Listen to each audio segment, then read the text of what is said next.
యవ్వనాన్ని తిరిగి అందించే యూత్ పిల్ పరిశోధనలో మొదటి అడుగు వేశారు కెనడాలోని మెక్మాస్టర్ యూనివర్సిటీ పరిశోధకులు. వారి అంచనా మేరకు మరో 2 సంవత్సరాలలో ఇది పూర్తి స్థాయిలో వినియోగంలోకి వస్తుందన్నారు. డిమెన్షియా అనే వ్యాధి మెదడు సామర్థ్యాన్ని తగ్గించేస్తుంది.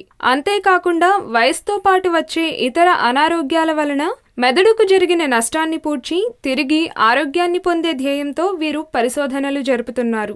ఈ ఫార్ములాకు సంబంధించిన ఫస్ట్ టెస్ట్ పూర్తయిందని, బి-సి-డి విటమిన్లు, ఫోలిక్ యాసిడ్, గ్రీన్ టీ నుండి సేకరించిన పదార్థాలు, క్యాడ్లివర్ ఆయిల్ తదితరాలను కలిపి ప్రయోగం చేశామని, ఇందులో తాము ఊహించని విధంగా మంచి ఫలితాలను చూశామని శాస్త్రవేత్తలు తెలియజేశారు. 30 విటమిన్లు, మినరల్స్ ను కలిపి తయారు చేసిన ఈ పిల్ ను ఆహారంతో పాటు సప్లిమెంట్ గా తీసుకునే అవకాశం ఉందని వీరు చెబుతున్నారు.